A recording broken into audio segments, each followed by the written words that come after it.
Kenalkan nama saya Vito Mahendra dengan NIM 221240001272. Di sini saya akan melakukan presentasi data mining, klasifikasi penyakit jantung. Kali ini kita akan membuat sebuah pemodelan machine learning untuk mengklasifikasi penyakit jantung, mengidentifikasi penyakit jantung. Ini akan sangat membantu para tenaga medis dalam mengambil tindakan untuk pasiennya. 1. Data collection, data preparation. Karena kita menggunakan dataset Heart Disease Dataset yang sudah melewati proses data collection dan data preparation. Jadi kita akan menuju ke langkah selanjutnya seperti ini. Buat data frame dari dataset Heart Disease Dataset. Berikut beberapa atribut yang terdapat dalam dataset, seperti usia, jenis kelamin, nyeri data, tekanan darah saat istirahat, kadar kolesterol serum dalam mg, gula darah puasa, hasil elektrokardiografi setelah istirahat, detak jantung maksimum yang dicapai, mengalami angin setelah berolahraga, depresi segmen ST yang disebabkan oleh olahraga relatif terhadap istirahat, kemiringan segmen ST, jumlah pembuluh darah utama yang diwarnai dengan penyakit menurun atau genetik, target 1 ada penyakit jantung atau 0 tidak ada penyakit jantung. 2. Fitur engineering. Fitur-fitur yang relevan untuk model dipilih dan diubah secara lebih informatif. Karena kita melakukan klasifikasi dan akan mengukur kekuatan klasifikasinya, kita akan memisahkan data tanpa label atau data atribut X dan data label Y.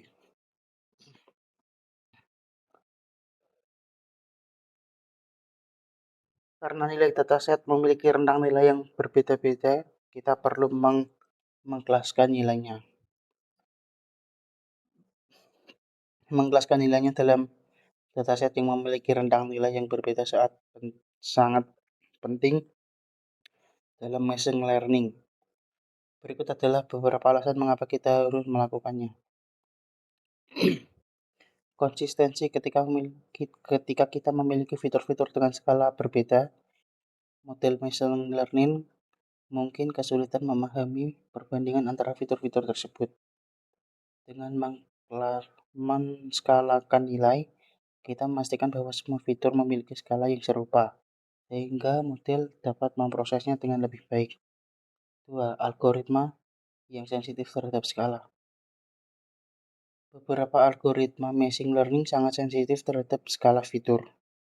Jika tidak melaksanakan nilai, hasil model bisa menjadi bias dan tidak akurat.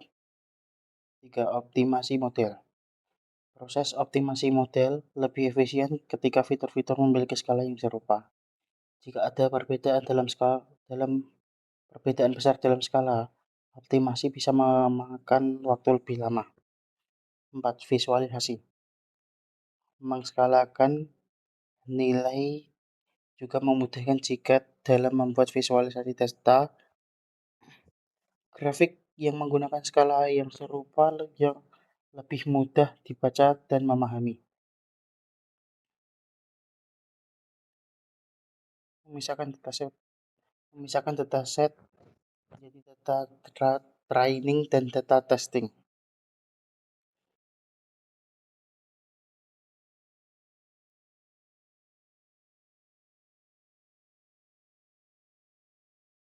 3. Model training dan model evaluation.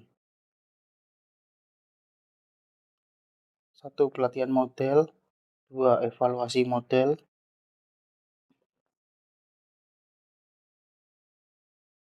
Beberapa pemodelan yang digunakan untuk klasifikasi penyakit jantung antara lain support vektor mesin atau SVC, decision tree, dan regresi logistik.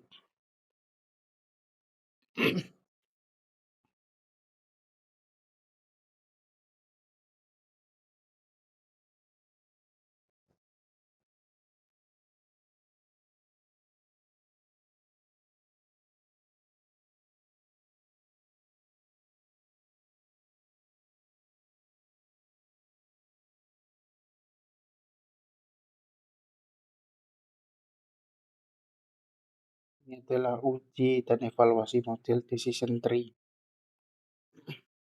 Nilai akurasi untuk model decision tree kelas FIR. Hasil prediksi targetnya seperti ini.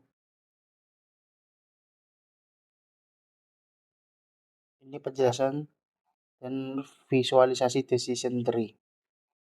Akar pohon, pertanyaan pada akar pohon adalah CP. Ini berarti pohon membagi data berdasarkan beberapa nyeri dada pasien-pasien. Dua cabang. Cabang-cabang dari akar pohon menunjukkan berbagai kemungkinan jawaban atas pertanyaan dari akar pohon seperti true kiri atau false kanan. 3 not. Not internal pada pohon mewakili pertanyaan atau karakteristik lain yang digunakan untuk membagi data lebih lanjut. 4 daun. Daun pada pohon menunjukkan klasifikasi akhir pasien, yaitu memiliki penyakit jantung atau tidak memiliki penyakit jantung.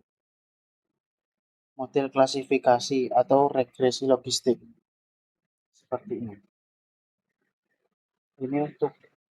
Ini untuk uji dan evaluasi model regresi logistik. Seperti ini.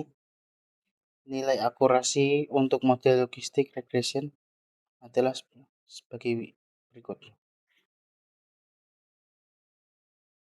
Ini hasil prediksi target.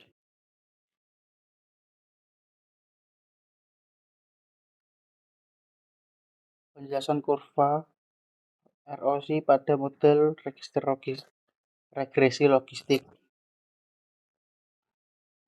Kurva ROC pada gambar menunjukkan hubungan antara true positive rate dan false positive rate untuk nilai threshold klasifikasi. Bagian-bagian kurva ROC. Sumbu X false positive rate, sumbu Y true positive rate. Garis diagonal menunjukkan performa model klasifikasi acak. Area bawah kurva AUC. AUC merupakan ukuran keseluruhan kinerja model klasifikasi. Interpretasi kurva ROC. Kurva intertek garis diagonal menunjukkan bahwa model klasifikasi lebih baik daripada model acak. Dua kurva yang semakin dekat ke sudut kiri atas menunjukkan bahwa model klasifikasi memiliki kinerja yang semakin baik. Nilai AUC 1 menunjukkan bahwa model klasifikasi sempurna.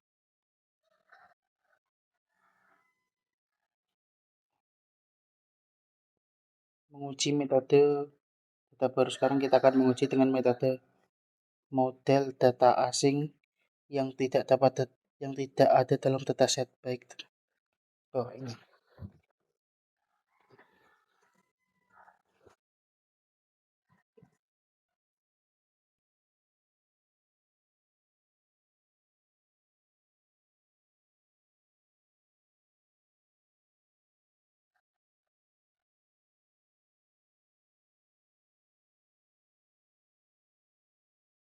Yang presentasi dari saya, kurang lebihnya mohon maaf. Wassalamualaikum warahmatullahi wabarakatuh.